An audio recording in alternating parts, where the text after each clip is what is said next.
عليه وسلم إن الله يرفع بهذا الكتاب أقواما ويضع به آخرين صدق رسوله النبي الأمي الكريم اللهم صل على سيدنا محمد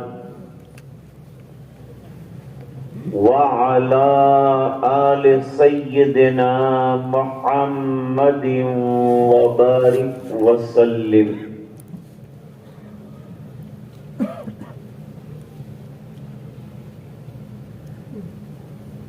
شہنشین پر تشریف فرما حضرات علماء،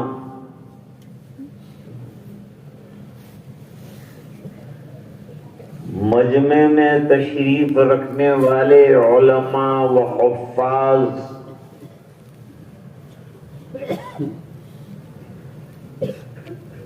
اور اطراف و جوانب سے تشریف لائے ہوئے حاضرین مجلس،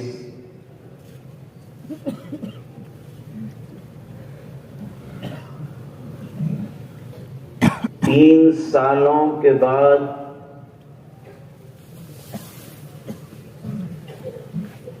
آج بفضلہ تعالی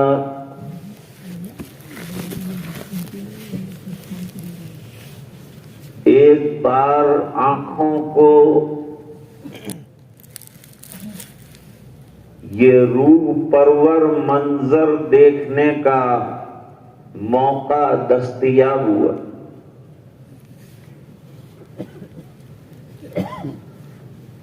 اس پر اللہ کا جتنا شکر بجا لایا جائے کم ہے.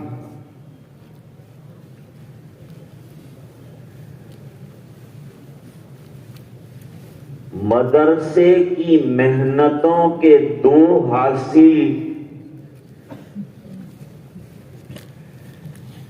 ایک حفاظ قرآن کریم، دوسرے علماء کرام جو فارغ ہوں گے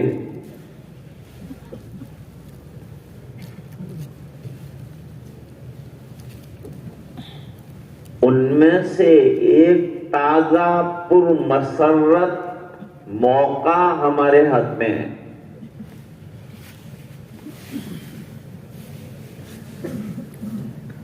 جس کی نسبت اللہ کے کلام اور اللہ کی کتاب سے ہے.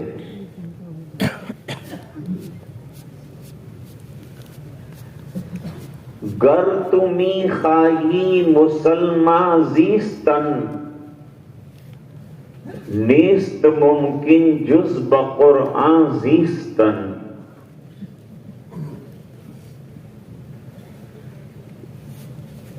اگر ہم دنیا میں مسلمان بن کر زندگی گزارنا چاہتے ہیں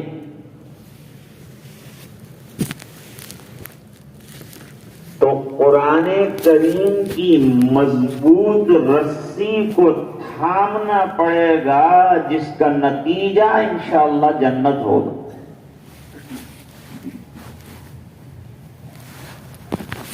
اللہ تعالیٰ فرماتے ہیں وَاعْتَصِمُوا بِحَبْلِ اللَّهِ جَمِيعًا. اے ایمان والو، اللہ کی رسی کو مضبوطی سے تھامو.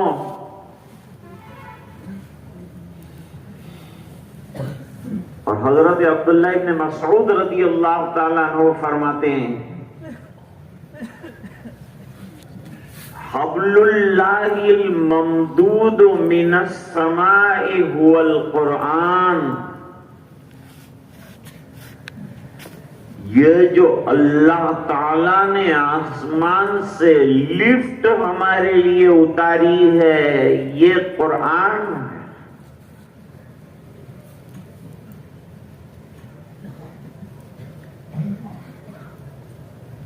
حارث اعور ایک تابعی،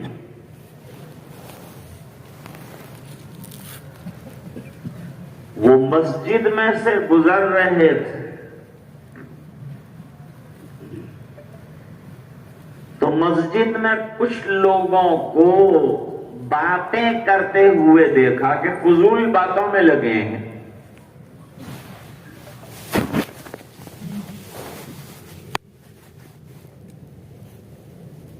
جا کر حضرت علی کرم اللہ وجہہ سے شکایت کہ ایک جماعت مسجد میں فضول گوئی میں لگی ہوئی ہے۔ فضول گوئی کو اسلام بھی پسند نہیں کرتا۔ زبان کا اچھا، صحیح اور لمیٹڈ استعمال ہونا چاہیے۔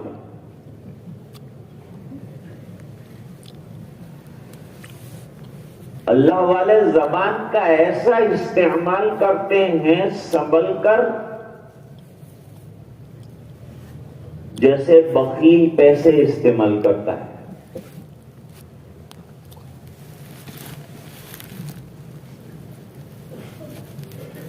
زبان اصل میں دل کی ترجمان، دل ایک دیگچہ ہے، زبان چمچ۔ دل میں جو پکا ہوگا وہ زبان نکالے گی، اس لیے پہلے دل پر محنت کرنی پڑے گی تو زبان پہ کنٹرول آئے گا۔ دل کو صاف کرنا، دل کو فضولیات سے پاک کرنا، صاف کرنا۔ قد افلح من تزکا، وہ شخص کامیاب ہوگا جس نے دل کا تزکیہ کر لیا، دل کو باطنی امراض سے شفایاب کر لیا۔ قرآن کریم بھی دل کی بیماریوں کا علاج کرتا ہے۔ یا ایھا الناس قد جاءتکم موعظۃ من ربکم وشفاء لما فی الصدور، دل کے روگوں کا علاج ہے قرآن کریم میں۔ جیسے جیسے پڑھتا جائے گا اللہ تعالی دل صاف کرتے جائیں گے اور دل میں انوار اور نورانیت آتی جائے گی۔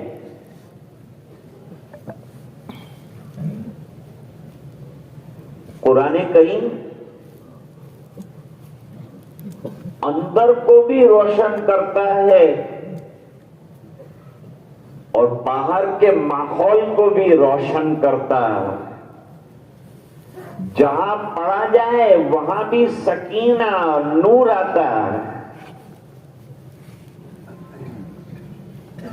بہت بڑا مجمع ہے آج۔ امت کی کمزوریوں میں ایک کمزوری یہ ہے کہ قرآن کریم گھر میں رکھا ہے لیکن پڑھا نہیں جاتا۔ اخبار پڑھتے ہیں، لٹریچر پڑھتے ہیں، شوق سے پڑھتے ہیں، بحث کرتے ہیں، لیکن قرآن نہیں پڑھتے۔ حالانکہ اخبار پڑھنے کا حکم نہیں ہے بلکہ قرآن کریم کی تلاوت کا حکم ہے۔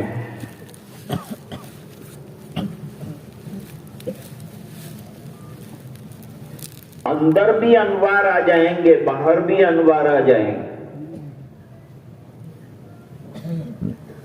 ایک بزرگ گزرے شیخ عبد العزیز دباغ رحمت اللہ علیہ، وہ حافظ قرآن کریم بھی نہیں تھے اور حافظ حدیث بھی نہیں تھے، لیکن جب کوئی قرآن کریم پڑھتا وہ کہہ دیتے کہ اس نے قرآن پڑھا، جب کوئی حدیث پڑھتا وہ کہہ دیتے کہ اس نے حدیث پڑھی. لوگوں کو بڑا تعجب تھا، یہ کرامت ان کی ظاہر ہوئی. حضرت آپ کو کیسے پتا چلتا ہے؟ آپ تو حافظ قرآن کریم بھی نہیں ہیں اور حافظ حدیث بھی نہیں ہیں، بزرگ ہیں.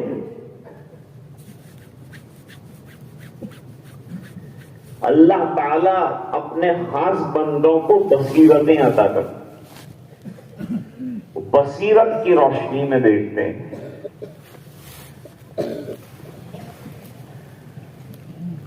انہوں نے فرمایا جب کوئی قرآن کریم پڑھتا ہے تو اس کے منہ سے آفتاب کی طرح کرنیں نکلتی ہوئی مجھے معلوم ہوتی.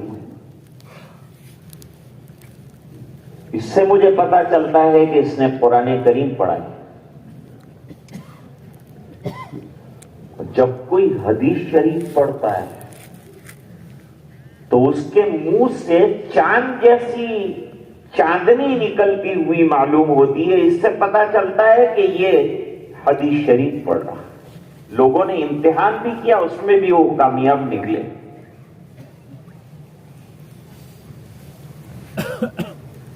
دیکھو اندر نورانیت آئی.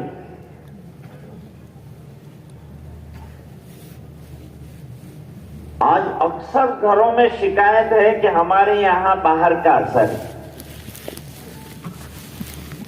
ہمارے یہاں کسی نے گندا کیا ہے، کسی نے میلا کیا ہے، کسی نے سفلی علم کیا ہے. یہ سب کا مداوع کیا ہے؟ دو ہی چیزیں اس کا مداوع ہے، نماز اور قرآن.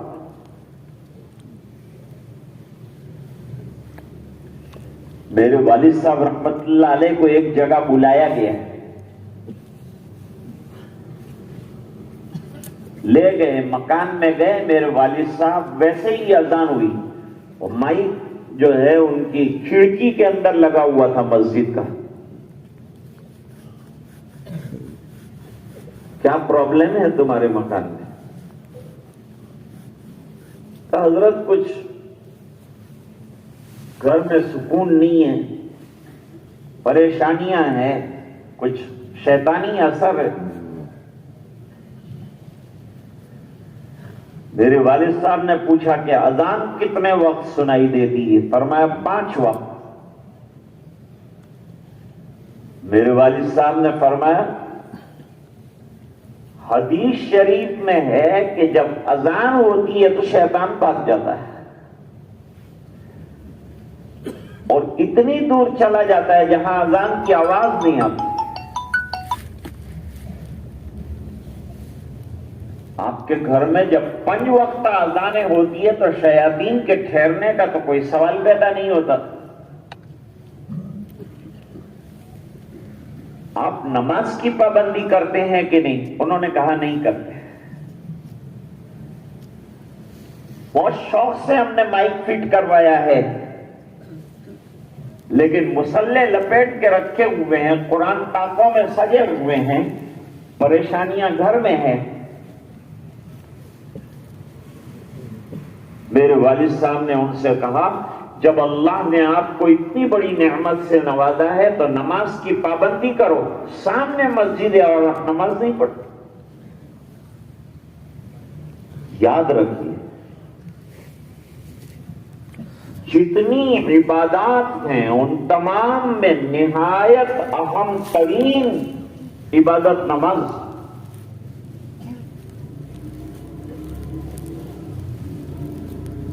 مسلمان کو سب سے زیادہ نماز کی فکر ہونی چاہیے. وقت صلاۃ ہو جائے تو سب سے بہترین عمل نماز ہے.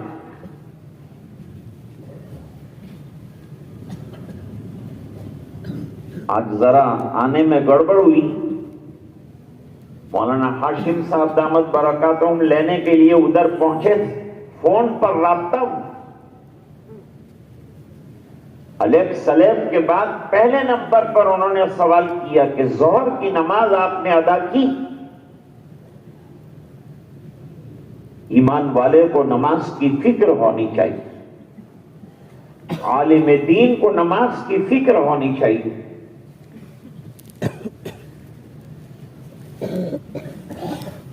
عرب کا حال تو آپ کے سامنے موجودہ جو سنگین حالات ہیں، ان سنگین حالات کے باوجود اللہ تعالیٰ نے عربوں کو بچا رکھا ہے دو چیزوں کی وجہ سے، نماز اور قرآن. وہ اس طرح کہ ان کی کروڑوں کی گاڑی راستے پر دوڑ رہی ہے بڑی تیزی کے ساتھ، جیسے ہی اذان کا وقت ہوا، نماز کا وقت ہوا، کنارے پر گاڑی لگائی، اذان بھی اور راستے میں نماز ادا کر دی. نماز کے بڑے پکے ہیں. بہت سے مسائل تو اللہ تعالیٰ نماز ہی کے ذریعے سے حل فرما دیتے ہیں اور بہت سے فتنے ٹال دیتے ہیں.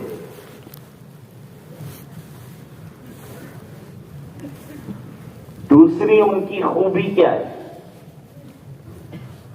دوسری ان کی خوبی یہ ہے کہ مسجد میں آتے ہیں، دو گانا ادا کرتے ہیں اور 5 منٹ کا وقت اگر ان کو مل جاتا ہے تو وہ 5 منٹ کے اندر قرآن کریم کھول کر بیٹھ جاتے ہیں اور جتنی آیات ہو سکے تلاوت کرتے ہیں. ایک عرب سے ملاقات ہوئی، بڑی والہانہ تلاوت کر رہا تھا حرم میں بیٹھ کر. میں نے کہا آپ کی تلاوت کا کیا معمول ہے؟ انہوں نے کہا میرے گھر کا بچہ تلاوت کرتا ہے اور گھر کا کوئی کمرہ ایسا نہیں ہے کہ جہاں قرآن کریم نہ ہو. جہاں وقت ملتا ہے، جس حجرے میں، جس کمرے میں، وہاں قرآن کریم لے کر ہم اور ہماری اولاد بیٹھ جاتے ہیں.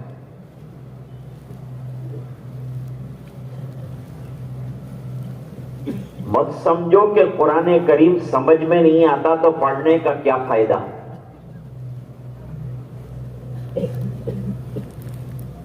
بڑا فائدہ ہے. اس وقت سائنٹسٹ کہتے ہیں کہ قرآن کریم کے حروف کا سائنٹیفک جائزہ لیا گیا تو اس کے ہر حرف کے اندر ایک لائٹ ہے، ایک پاور ہے. اور آج کل جو آپریشن ہوتے ہیں وہ لائٹ کے ذریعے سے ہوتے ہیں، لیزر کے ذریعے سے ہوتے ہیں. جب کوئی بیمار ہوتا ہے اور قرآن کریم کی آیتیں پڑھ کر پانی پر بلو کر دیا جاتا ہے تو وہ پانی میں بہت سارا پاور اور لائٹ چلی جاتی ہے اور اس کے پینے سے اللہ شفا دے. تو قرآن کریم میں بڑی طاقت ہے، یہ بڑی نعمت ہے، یہ بڑی دولت ہے، یہ بڑا سرمایہ ہے.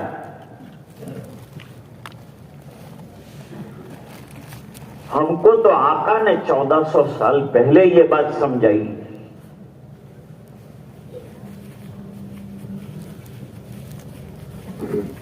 حضرت علی رضی اللہ تعالیٰ عنہ نے فرمایا، اچھا وہ لوگ وہاں باتیں کر رہے ہیں تو ان کو ایک بات بتاؤ. حضور پاک صلی اللہ علیہ وسلم نے فرمایا کہ فتنے آنے والے ہیں. اگلا جو زمانہ آئے گا ہر دن آنے والا نئے فتنے لے کر آتا ہے اور ہم روزانہ اخبار میں دیکھ رہے ہیں ہر دن نئے فتنے کے ساتھ طلوع ہوتا ہے. ایسے فتنوں سے بچاؤ کی کیا شکل ہے؟ حضرت علی نے حضور پاک صلی اللہ علیہ وسلم سے پوچھا. حضور پاک صلی اللہ علیہ وسلم نے فرمایا آنے والے ہر فتنے سے بچنے کا راستہ قرآن کریم ہے. قرآن یاد کرو، قرآن پڑھو، پڑھاؤ، اس کی تعلیم کو عام کرو، اس کی نشر و اشاعت کو عام کرو، اس کے پیغام کو عام کرو، داعی قرآن بن جاؤ.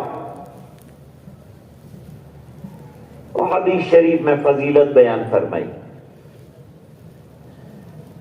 خیرکم من تعلم القرآن وعلمہ، تم میں بہترین شخص وہ ہے جو قرآن کریم کو سیکھے، اس کا علم حاصل کرے. آج مولانا عبدالحق صاحب نے ملاقات کرائی کرناٹکا سے ایک جو جوڑی آئی ہے میاں بیوی کی، وہ حضرات قرآن پڑھنے آئے ہیں، قرآن سیکھنے آئے ہیں، ان کی اہلیہ بھی قرآن کریم سیکھ رہی ہیں، ان کا بچہ بھی قرآن کریم پڑھ رہا ہے۔ بڑا مبارک عمل ہے، مدرسوں کا یہی فیض ہے کہ الحمدللہ اس میں قرآن کی تعلیم ہوتی ہے۔ مدرسے شانتی اور امن و امان کے مرکز ہیں، آتنکواد نہیں ہے ہمارے یہاں۔ ہمارے یہاں امن و امان کا پیغام ہے۔ قرآن سب سے بڑا امن کا دائی ہے، اسلام امن کا دائی ہے، پیغمبر اسلام امن کے دائی ہیں، اور ہم سب امن و امان کے دائی ہیں۔ مدرسے میں شانتی، ڈسپلین، انسانیت اور اخلاق کے سبق نہ پڑھائے جائیں تو ملک میں ڈاکہ زنی، لوٹ کھسوٹ اور شراب عام ہو جائے گی۔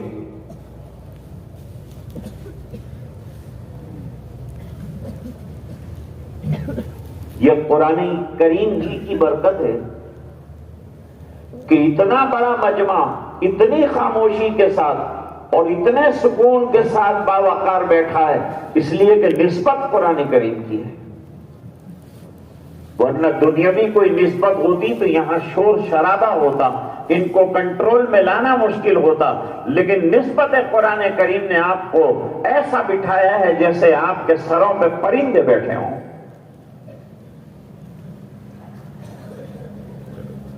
حضرت علی رضی اللہ تعالیٰ عنہ نے فرمایا فتنوں سے بچنے کا بہترین سامان قرآن میں ہے، ان سے کہو کہ قرآن پڑھیں۔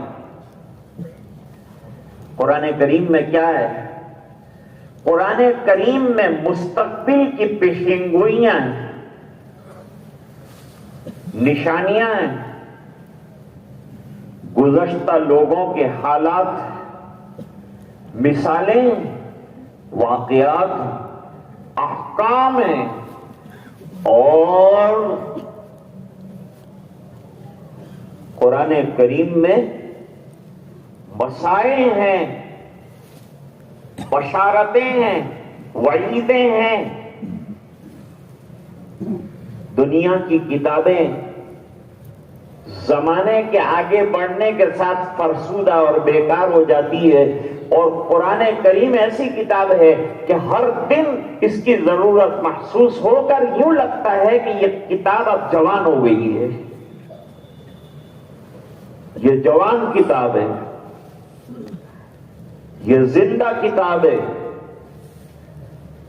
کتاب زندہ قرآن حکیم، حکمت اون لا یزال است قدیم۔ حرف اورا ریب نے تبدیل نے، آیا الشرمندہ تعویل نے۔ صحیح بات کہی۔ حضرت حکیم الاسلام رحمت اللہ علیہ فرمایا کرتے تھے کہ اگر کوئی حالات کے زمانے میں محفوظ ہونا چاہتا ہے، فتنوں کے زمانے میں محفوظ رہنا چاہتا ہے، فتنوں کی بارش سے بچنا چاہتا ہے، تو اس کو قرآن کی چھت کے نیچے آ جانا چاہیے۔ اس لیے اللہ تعالیٰ فرماتے ہیں پہلے قرآن یاد کرنے والوں کو قرہ کہا جاتا تھا، لیکن بعد میں اِنَّا نَحْنُ نَزَّلْنَا الذِّكْرَ وَإِنَّا لَهُ لَحَافِظُونَ کے ذریعے سے حافظ کہلائے۔ اب یہ تمام جنہوں نے اپنے سینوں کو قرآن کریم سے جگمگا ڈالا، اب یہ حفاظ کہلاتے ہیں، حافظ صاحب کہلائیں۔ اب یہ حافظ صاحب حافظ صاحب نہ ہو جائیں، کیونکہ اگر ایک سال انہوں نے نہ سنایا قرآن تو آدھا حافظ اور دوسرے سال نہ سنایا خدا حافظ.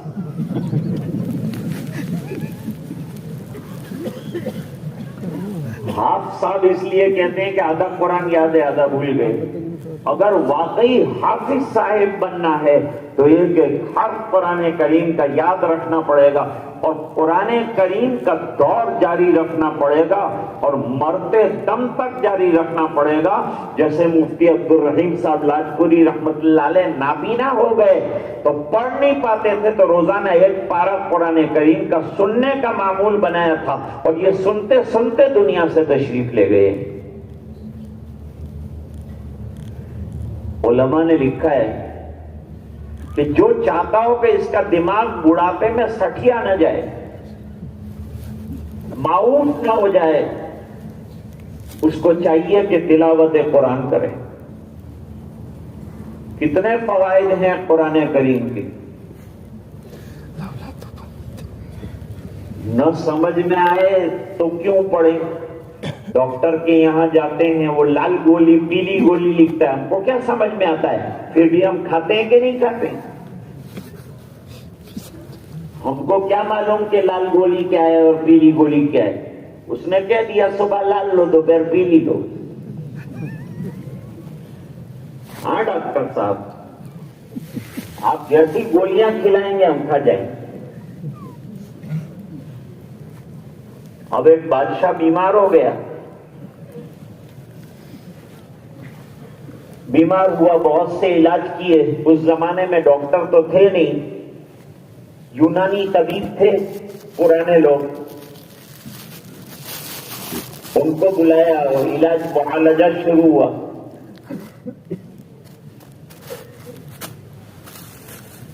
کسی نے مشورہ دیا کہ کوئی اللہ والے کو بلا دو دم درود کرے گا. اس نے کہا دم درود سے کیا ہوتا ہے، ان کو بیماری ہے، فلان فلان بیماری ہے، فلان فلان علاج ہے. بادشاہ کے سمجھ میں آ گئی بھئی ہر کسی طرح مجھے شفا چاہیے، دم درود سے ہو جائے کہ دوا سے ہو جائے، بلاؤ. بلایا ان کو. حکیم صاحب نے کہا یہ کیا کرے گا، تو کہا تو گدھا ہے. حکیم بالکل بگڑ گیا. تو نے مجھے گدھا کہا، اتنا بڑا حکیم ہوں میں اور تو نے مجھے گدھا کہہ دیا فقیر ہو کر. تجھے چھو چھپٹ کے علاوہ کچھ آتا نہیں ہے، تو نے مجھے گدھا کہہ دیا. بڑے میاں نے کہا میں نے گدھا ہی کہا ہے آپ کو، آپ گدھے ہو تو تھوڑے گئے، خالی کہنے سے کیا ہوتا ہے. لیکن خالی گدھا کہنے کی وجہ سے ان کی آنکھوں میں تبدیلی آئی، ان کی زبان میں تبدیلی آئی، ان کی نقل و حرکت میں تبدیلی آئی. تھوڑی دیر کے بعد معافی مانگ لی تو ٹھنڈے ہو گئے. اللہ والے نے سمجھایا کہ لفظ گدھا ایک گھٹیا لفظ ہے جو ایک بندے کی زبان سے نکلا اور اس کا اثر آپ کی پورے سراپا کے اوپر ہو گیا. جب انسان کے گندے اور گھٹیا درجے کے ایک لفظ کا یہ اثر ہے تو اللہ تعالی کے عظیم کلام کا کیا بندے کے اوپر اثر نہیں ہو سکتا ہے. ہر حرف میں ایک تاثیر ہے. کیا کیا تاثیر رونما ہوگی یہ تو کل قیامت کے دن آقا جب قرآن کریم پڑھیں گے تب پتا چلے گا. کہیں جنت بن رہی ہوگی، کہیں آبشار بن رہے ہوں گے، کہیں پہاڑ بن رہے ہوں گے، کہیں گلزار سج رہے ہوں گے اور امتی کہیں گے ارے اللہ کے رسول ایسا تو ہم نے قرآن کریم دنیا میں دیکھا نہیں کہ پڑھتے جائیں اور جنتیں سنورتی جائیں. فرمایا دنیا میں احکام کی شکل سنورتی ہے اور جنت میں جنتیں سنورتی ہے قرآن کی تلاوت سے.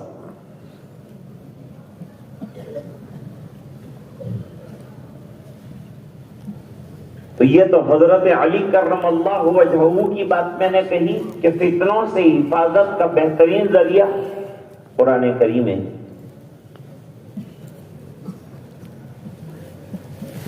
حضرت عقبہ ابن عامر رضی اللہ تعالیٰ عنہ ایک بڑے جلیل القدر صحابی، کئی روایات ہیں ان کی،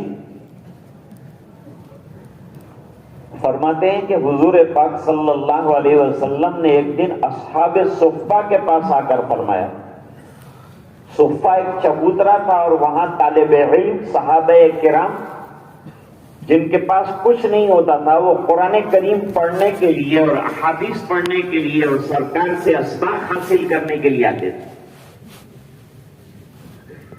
کھانے کا انتظام بھی ان کا بعد میں ہوا،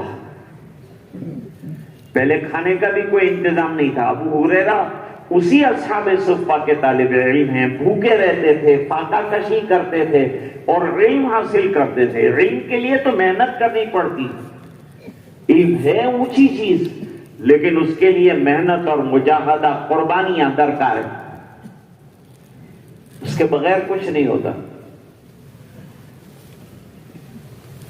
بقدر القد تكتسب المعالي من طلب العلا سهر الليالي۔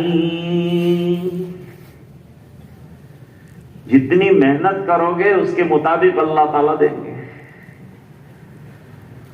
راتیں جاگے ہیں تو اللہ تعالیٰ کچھ علم عطا فرمائیں گے، اور علم وہ اچھا ہے جو عمل میں آ جائے۔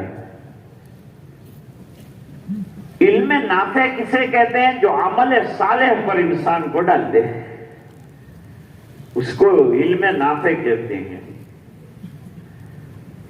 حضرت محمد ابن حسن شیبانی رحمت اللہ علیہ کا انتقال ہوا، اور ایک بات یاد آئی، لڑکپن میں حضرت امام اعظم ابو حنیفہ رحمت اللہ علیہ کی درسگاہ میں پہنچ گئے۔ یہاں بڑے بڑے فقہا بیٹھتے تھے، سبق لیتے تھے حضرت۔ چھوٹے امام محمد پر نظر گئی، بچے تم کیوں آئے؟ جواب دیا کہ تعلیم حاصل کرنے کے لیے آپ سے آیا ہوں۔ جواب دیا تعلیم حاصل کرنے کے لیے حاضر ہوا ہوں۔ آپ نے فرمایا کہ میرے درسگاہ کا دستور یہ ہے کہ طالب علم کو حافظ قرآن ہونا چاہیے، کیونکہ ہر وقت استدلال کرنے ہوتے ہیں، احادیث ہے، قرآن کریم سے استدلال کیا جاتا ہے، مسائل مستنبط کیے جاتے ہیں۔ آج بھی اصول قرآن اور ضوابط قرآن کریم سے تمام مسائل کا استنباط کیا جاتا ہے۔ اصولی کتاب ہے، ضابطے کی کتاب ہے قرآن کریم۔ تو اٹھ جاؤ، اٹھ کر چلے گئے۔ ایک ہفتے کے پاس واپس آ گئے۔ حضرت نے پھر دیکھا، بھائی پھر آئے تم کو بتایا تھا کہ حفظ قرآن کریم کے بغیر میرے یہاں داخلہ نہیں۔ مسکرا کر عرض کیا امام محمد رحمت اللہ علیہ نے کہ ایک ہفتے میں پورا قرآن یاد کر لیا، قرآن کریم حفظ کر کے آپ کی خدمت میں آیا ہوں۔ بڑے امام بنے، طلب تھی، جستجو تھی۔ کبھی کبھی استاد جو ہے وہ یاد نہیں کرتا بچہ تو اس کو مارتا ہے، کھڑا کرتا ہے، جھکاتا ہے، مرغا بناتا ہے، مرغی بناتا ہے، تو کیا ہوتا ہے؟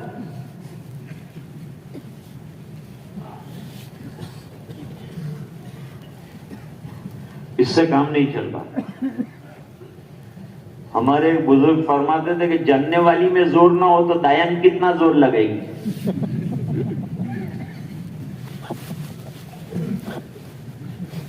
تو یہ بچے کو اگر شوق ہی نہیں ہے، تو جب بچے کو شوق نہیں ہے تو آپ کتنا بھی زور لگائیں نہیں یاد کرے گا۔ اس کو شوق دلانا پڑتا ہے، شوق پیدا کرنا پڑتا ہے، شوق والے کام اس کو دیے جاتے ہیں، اس کو قرآن کریم کے فضائل مناقب سنائے جاتے ہیں، انعامات دیے جاتے ہیں، تو بچے کا شوق بڑھ جاتا ہے، پھر وہ یاد کرتا ہے۔ امام محمد رحمت اللہ علیہ کا وصال ہوا، خواب میں کسی نے دیکھا۔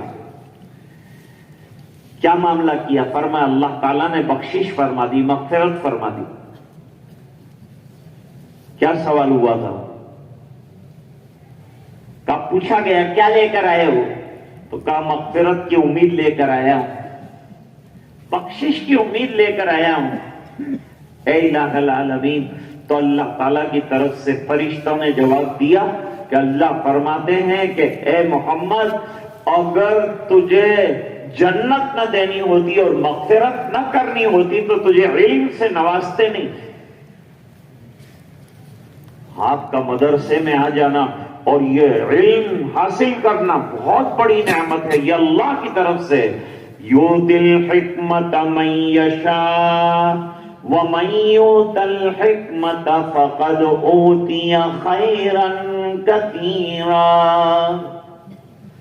جس کو اللہ تعالیٰ نے علم عطا فرمایا، حکمت اور دانائی کی بات عطا فرمائی، اس کے ساتھ بڑا خیر کا معاملہ کیا گیا ہے، اس کو اس کی قدر کرنی چاہیے۔ جب اللہ نے آپ کے سینوں کو قرآن کریم سے منور کر دیا، اب آپ کو اس کی قدر یہ کرنا ہے کہ اس کو خوب پڑھنا ہے، اس کو خوب یاد رکھنا ہے۔ والدین کی ذمہ داری بھی بڑھ گئی کہ وہ اپنی اولاد کا جائزہ لیتے رہیں۔ قرآن کریم کو بچانے کا ایک آسان راستہ یہ ہے کہ اب جو ہے مدرسے میں داخل ہو کر دور سنا کر آگے کی تعلیم حاصل کرنا شروع کر دو تو قرآن شریف محفوظ ہو جائے گی۔ آگے کی تعلیم میں لگ جاؤ، ورنہ تجارت میں لگ گئے، رکشا میں لگ گئے، کاروبار میں لگ گئے، ہوٹل میں لگ گئے، گلوں میں لگ گئے، تو پھر کیا ہے، قرآن کریم ضائع ہو جاتا ہے، پھر پڑھنے کا موقع بھی نہیں ملتا، پھر دور کرنے کا موقع بھی نہیں ملتا، پھر قرآن ضائع ہو جاتا ہے۔ قرآن کریم کا ضائع کرنا اتنی بڑی وعید ہے، جتنا بڑا وعدہ قرآن کریم کی یاد کرنے پر ہے، اس کے بھول جانے پر وعید بھی اتنی بڑی، اس کا خیال رکھنا چاہیے۔ روزانہ کے لیے چند پاروں کا دور کرنا طے کر لو اور پوری زندگی کے لیے طے کر لو، اور ایسا قرآن یاد ہونا چاہیے کہ قبر کے کنارے پر جنازہ جس دن رکھا جائے تو آپ کے سینے میں قرآن چمک رہا ہو، وہ بیڑا پار ہو جائے گا انشاءاللہ اسی قرآن کریم کی برکت سے۔ اللہ تعالیٰ قبر میں بھی حفاظت فرمائیں گے، آگے بھی اللہ تعالیٰ حفاظت فرمائیں گے۔ ایک جگہ کا واقعہ لکھا ہے، ایک بڑے میاں کا انتقال ہو گیا، انتقال فرما گئے، لیکن جنازے کی نماز پڑھانے والا، تدفین کرنے والا کوئی نہیں تھا گاؤں میں۔ تو وہ لوگ روڈ کے اوپر آ کر کھڑے ہو گئے کہ کوئی آنے جانے والا مسلمان مل جائے تو اس کو بلائیں۔ ایک آفیسر جا رہا تھا بائک پر، اس کو ٹھہرایا، پوچھا کون ہے آپ؟ مسلمان ہوں۔ اچھی بات ہے، تو آپ کو کچھ تدفین، کچھ نماز جنازہ آتی ہے؟ کہ جی آتی ہے۔ اتنا تو مسلمان کو آنا چاہیے، معلوم ہونا چاہیے۔ یہ سب چیزیں مدرسے کے اندر سکھائی جاتی ہے اور اس کی مشق کرائی جاتی ہے باقاعدہ، زندگی کے اہم پہلو ہیں۔ کیا بات ہے، کہاں ہمارے یہاں ایک مردہ ہے، بڑے میاں انتقال کر گئے ہیں، نہلانا آتا نہیں، ہم کو دفنانا آتا نہیں، صلاۃ جنازہ نہیں آتی۔ انہوں نے نہلایا، دفنایا، کفنایا اور وہ روانہ ہوئے۔ روانہ ہوئے، راستے کے اندر انہوں نے جیب میں دیکھا کہ وہ کاغذ جس کو لے کر مجھے وہاں آفیسر کو دکھانا ہے وہ نہیں ہے۔ سمجھ گئے کہ میں جھکا تھا تو جھکنے کے وقت قبر کے اندر وہ گر گیا ہوگا۔ لوٹ کر واپس گاؤں میں آئے، گاؤں والوں سے کہا کہ میں تھوڑی سی قبر کھول لوں، اور میرا یہ بڑا اہم کاغذ ہے، میری سروس کا سوال ہے، تو کھول دوں تھوڑی دیر کے لیے قبر، پھر اس کو ڈھک بھی دوں گا۔ جب قبر کھولی اور پٹیا جو ہے ذرا سا ہٹا تو دیکھا کہ اندر گلاب کے پھولوں کی سیج اور پورا باغ لگا ہوا ہے اور خوشبو کی لپیٹوں سے مہک رہی ہے قبر۔ حیران ہو گیا، کاغذ تو اس نے لے لیا، جلدی دفنایا اور بند کیا قبر کو، اور جلدی گاؤں والوں کے پاس گیا اور جا کر کہا بھائی یہ کوئی بہت بڑا اللہ والا معلوم ہوتا ہے، اس بنا پر کہ اس کی قبر کا تختہ ہٹا تو اندر جنت کے پھولوں کی سیج نظر آئی، ایسے پھول میں نے نہیں دیکھے، ایسی خوشبو نہیں سنی۔ یہ آدمی کیا کرتا تھا؟ کوئی یہ تو بوڑھا تھا، نماز بھی نہیں جانتا تھا، ہمارے گاؤں کے اندر نماز کا بھی چلن نہیں، اور بیچارہ پڑھا ہوا بھی نہیں تھا. گھر گئے, لڑکی سے جا کے پوچھا. لڑکی نے کہا یہ تاپ کے اندر ایک کتاب رکھی ہے, روزانہ ہاتھ پیر دھوتے تھے اور وہ تاپ میں سے کتاب اتارتے تھے اور لکیروں کے اوپر انگلی رکھتے تھے اور چومتے تھے اور چومنے کے بعد کتاب کو رکھ دیتے تھے. جب دیکھا گیا تو وہ قرآن کریم تھا. خالی قرآن کریم کا احترام اور دیکھنے کی برکت سے اللہ تعالیٰ نے قبر کے مراحل کو اتنا آسان کر دیا. تو جو سینے میں قرآن کریم لے کر جائے گا اس کو اللہ جنت میں کتنا دیں گے, کتنا عطا فرمائیں گے. حضور پاک صلی اللہ علیہ وسلم سے پوچھا گیا کون سا عمل بہترین ہے, کون سا عمل بہترین ہے. حضور پاک صلی اللہ علیہ وسلم نے فرمایا الحال المرتحل. حال المرتحل کا معنی وہ شخص جو قرآن کریم ختم کر کے دوبارہ قرآن کریم کو فوراً شروع کر, انتظار نہ کرے کہ کل شروع کروں گا. جیسے ہمارے ابھی بچوں نے والناس کے بعد فوراً شروع کیا اور اولئک هم المفلحون تک پڑھ کر نیا قرآن شروع کر دیا. اب یہ کل سے دور کریں گے اور یہ قرآن کو ختم کریں گے, پھر الف لام میم سے شروع کریں گے, پھر ختم کریں گے, اور یہ سلسلہ زندگی کے آخری لمحے تک انشاءاللہ جاری رہے گا. تو الحال المرتحل. ہم بھی جو تلاوت کریں تو تلاوت اس طرح سے کرنی چاہیے کہ والناس پر بند کر کے بیٹھ نہیں جانا چاہیے, بلکہ شروع کر کے اللہ کے یہاں یہ ثابت کرنا چاہیے کہ اللہ تیرے کلام کو میں نے پڑھ کر ختم نہیں کیا, بلکہ دوبارہ اس کو شروع کرنے کے ارادے کے ساتھ میں پڑھنا شروع کر رہا ہوں اور الف لام میم سے دوبارہ شروع کر رہا ہوں. الحل المرتحل کے بہت سے معنی علماء نے بیان کیے ہیں, ان میں سے ایک معنی آسان جو ہے وہ یہ بیان کیا ہے. میں عقبہ ابن عامر کی بات کر رہا تھا کہ اصحاب صفہ کے پاس حضور پاک صلی اللہ علیہ وسلم تشریف لائے اور کہا تم میں سے کوئی یہ بات پسند کرتا ہے کہ عقیق اور بطحان دو پہاڑیاں ہیں, وہاں جائے اور دو جوان اچھی کوہان والی اونٹنیاں بغیر چوری کے اور بغیر غصب کے اور بغیر لوٹ کے لے آئے, ایسا پسند کرتا ہے؟ سب نے کہا کہ ہم کو یہ پسند ہے کہ آسانی کے ساتھ دو اونٹنیاں ہم کو نصیب ہو جائے. فرمایا جاؤ مسجد کے اندر اور دو آیتیں پڑھو, دو اونٹنیاں تم کو ملنے والی ہیں, دو اونٹنیوں کے برابر ہے دو آیتوں کا ثواب, اور 3 آیتیں سیکھو, پڑھو, یاد کرو, تلاوت کرو. 3 اونٹنیاں, 4 آیتیں پڑھو, 4 اونٹنیاں, 5 آیتیں پڑھو, 5 اونٹنیاں. آج پڑھنے والوں کے اندر 2 قسم کے لوگ ہمیں ملتے ہیں. ایسے گئے گزرے زمانے میں بھی قرآن کریم کی تلاوت کرنے والے الحمدللہ کم نہیں ہوئے ہیں. اگرچہ کمزوری ہے لیکن کمی نہیں ہے, ہیں پڑھنے والے ابھی بھی. قرآن کریم کی 2 منزلیں ہیں. ایک منزل کا نام ہے فیل, سورہ فاتحہ وہاں سے لے کر سورہ یونس ایک منزل, وہاں سے شروع کیا. دوسری منزل لقمان, لقمان پر دوسری منزل ہوئی, وہاں سے شروع کیا. والناس پر تیسری منزل. 3 دن کے اندر قرآن کریم ختم. اور ایک بہت بڑا طبقہ امت کا وہ ہے جو روزانہ اور ہفتے میں فہمی بے شوق والی منزل جو ہے اس کو مکمل کرتا ہے. یعنی قرآن کریم کی 7 منزلیں ہیں اور 7 دن کے اندر قرآن کریم ختم کرنے والے لوگ اب بھی الحمدللہ موجود ہیں. بلکہ کوساڑی ایک گاؤں ہے, وہاں ہمارا جانا ہوا. وہاں ایک حافظ صاحب قرآن شریف کی تلاوت میں مصروف تھے. میں نے کہا کتنا پڑھتے ہو روزانہ؟ انہوں نے کہا 24 گھنٹے میں ایک قرآن کریم پڑھتا ہوں. میں نے کہا اب تک کتنے قرآن کریم پڑھے؟ انہوں نے کہا 6000 قرآن ختم ہوئے ہیں. تو اللہ تعالیٰ نے امت میں ابھی بھی ایسے لوگ رکھے ہیں.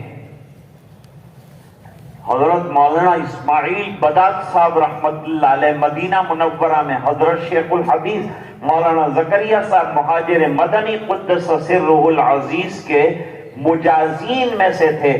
وہ 24 گھنٹے میں 2 قرآن کریم ختم کرتے تھے. ابھی انتقال ہوا ہے. اللہ تعالیٰ نے ایسے بزرگوں کی برکت سے اس دنیا کی حفاظت کی ہے اور اس امت کی حفاظت کر رہے ہیں. یہ راتوں کو دنوں کو پڑھتے ہیں اور اللہ تعالیٰ ان کی برکت سے ہم جیسے بے عمل لوگوں کی حفاظت کا سامان فرماتے ہیں. میں نے ایک بات تو یہ کہی تھی کہ قرآن کریم اندر کو بھی منور کرتا ہے اور قرآن کریم باہر کو بھی منور کرتا ہے. اور باہر کو منور کرنے کے لیے حدیث بخاری کی طرف جانا پڑے گا. حضرت امام بخاری رحمت اللہ علیہ نے فضائل القرآن میں ایک حدیث نقل فرمائی ہے حضرت اسید ابن حضیر رضی اللہ تعالیٰ عنہ. حضرت اسید ابن حضیر انصاری صحابی اور جلیل القدر صحابی اور حضور پاک صلی اللہ علیہ وسلم کے سچے عاشق اور حضور سے پکی محبت رکھنے والے. رات کو انہوں نے اپنے آنگن کے اندر مصلی بچھایا. ایک طرف انہوں نے جہاد کا گھوڑا باندھا، دوسری طرف اپنے بچے کو لٹایا. گھر چھوٹا تھا، بڑا نہیں. اور سورہ کہف کی تلاوت شروع کر. اور صحابہ کرام راتوں کو جو تلاوت کرتے تھے وہ کافی لمبی ہوتی تھی. علماء نے لکھا کہ نجی جو نمازیں ان کے اندر طویل تلاوت کی جائے اور جو امامت کر رہے ہیں وہ مختصر نماز پڑھائیں، اس بنا پر کہ ضعیف اور ذل حاجت اور بیمار اور ضرورت مند لوگ بھی ہوتے ہیں، سب کی رعایت کے ساتھ نماز پڑھائے. بڑا خیال رکھا ہے شریعت مقدسہ نے ہر چیز کا. ضعفاء کا بھی خیال رکھا ہے، خواتین کا بھی خیال رکھا ہے، بچوں کا خیال رکھا ہے، بیماروں کا خیال رکھا ہے. نماز طویل ہو گئی، گھوڑا ایک دم بدکنے لگا. ختم ہو رہی تھی سورت، انہوں نے جلدی جو ہے سلام پھیر دیا اور باہر نکل کر دیکھا کہ کوئی چیز گھوڑے کی نظر میں آئی ہے جس کی وجہ سے یہ بدک رہا ہے. ادھر ادھر دیکھا، کوئی چیز نظر نہیں آئی. آسمان پر دیکھا تو چراغوں کا سائبان اور چراغوں کی روشنیاں اوپر جاتی ہوئی نظر آئی.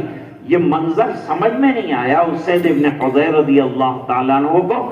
اس بنا پر انہوں نے فجر کی نماز کے بعد تاجدار مدینہ جناب رسول اللہ صلی اللہ علیہ وسلم سے استفسار کیا اور پورا حال بیان کیا کہ رات کو یوں چراغوں کا سائبان میں نے اوپر جاتا ہوا دیکھا. حضور پاک صلی اللہ علیہ وسلم نے فرمایا تو تلاوت کر رہا تھا نا قرآن کریم کی؟ کہا جی ہاں میں قرآن کریم کی تلاوت کر رہا تھا. سرکار نے فرمایا کہ تیرے تلاوت کرنے کی وجہ سے تیرے گھر میں سکینہ اور نور نازل ہو رہا تھا اللہ تعالی کی طرف سے، جیسے کہ تلاوت کرنے والوں کے گھر کے اندر انوار و سکینہ نازل ہوتے ہیں. اگر تو تلاوت کو جاری رکھتا تو میں صحابہ کرام کو قرآن کی تلاوت پر نور کے اترنے اور سکینہ کے نازل ہونے کو آنکھوں سے دکھلاتا ہوں. عرض کر رہا تھا کہ آج کا یہ اجلاس بڑا مبارک رہا کہ جس کے اندر کثیر تعداد میں حضرات علماء، حفاظ اور آپ تمام حضرات جو ہے تبرکاً تشریف لائے. قرآن کریم کے اس اختتامی محفل کو اور تحفیظ القرآن کے اختتام کو آپ نے ملاحظہ فرمایا. دیکھا اللہ تعالی ہمیں قرآن کریم کی تلاوت کا شوق دے دے، قرآن کریم کا سچا عاشق بنائے. سرسری تعلق کافی نہیں ہے قرآن کریم سے، محبت سے زیادہ عشق کا درجہ ہونا چاہیے. قرآن کریم سے محبت اور عشق رکھیں، اور عشق کا مطلب یہ ہے کہ نہ آتا ہو تو سیکھیں اور تلاوت کریں، اور تلاوت کر کے اپنے گھروں کو منور کریں، حالات کو دور کریں، فتنوں سے بچنے کا سامان کریں۔ ہم اتنا کر لیں، باقی حفاظت کا انتظام اللہ کی طرف سے ہوتا ہے۔ اللہ تعالی ہماری حفاظت فرمائے۔ آئے دن خطرناک حالات ہمارے سامنے آ رہے ہیں، مدرسوں کی حفاظت کا مسئلہ پیدا ہو رہا ہے، لیکن ہمیں گھبرانے کی ضرورت نہیں ہے۔ یہ اللہ تعالیٰ کی دی ہوئی امانت ہے، وہی اس کی حفاظت کریں گے۔ مساجد کی حفاظت اللہ ہی فرمائیں گے، ہماری حفاظت بھی اللہ ہی فرمائیں گے۔ شرط یہ ہے کہ ہم اللہ کے احکام کی نگہداشت کرنے والے بن جائیں، قرآن کریم کی آیات سے ہماری ممارست ہو جائے، تعلق پختہ ہو جائے۔ انہی گزارشات پر حضرت مولانا عبدالحق صاحب کو ان کی تمام تر تگ و دو اور مجاہدانہ کوششیں اور ان کے تمام محنتوں پر مبارکباد۔ حضرت مولانا ہاشم صاحب دامت برکاتہم العالیہ اور جتنے اساتذہ محنتوں میں لگے ہیں ان تمام کو میری طرف سے سلام ہو، اور دعا ہے کہ اللہ تعالیٰ ان کی عمروں میں، ان کے علم میں، ان کے عمل میں برکتیں عطا فرمائے۔ آپ حضرات نے آ کر مدرسے کو فیڈ بیک کیا اور ہمت افزائی کی ہے اور مدرسے کو طاقت دی ہے، آپ کے تشریف لانے سے مدرسے کے حوصلے بلند ہوئے ہیں۔ اللہ تعالیٰ اسی طرح معاونین کو تعاون کرنے کی سعادت سے نوازے، اور جنہوں نے دیا ان کو برکتیں عطا فرمائے، اور یہ بچے ہر سال ایک نئی کھیپ بن کر نکلتے رہیں، اور اللہ تعالیٰ اپنے فضل سے مدرسے کو آباد رکھے۔ اطراف اور جوانب میں جتنے مدارس ہیں ان تمام کے لیے دعا فرمائیے، اللہ تعالیٰ اپنے حفظ و امان میں رکھے اور ہر قسم کے شرور اور فتنوں سے حفاظت فرمائے۔ وآخر دعوانا ان الحمد للہ رب العالمین۔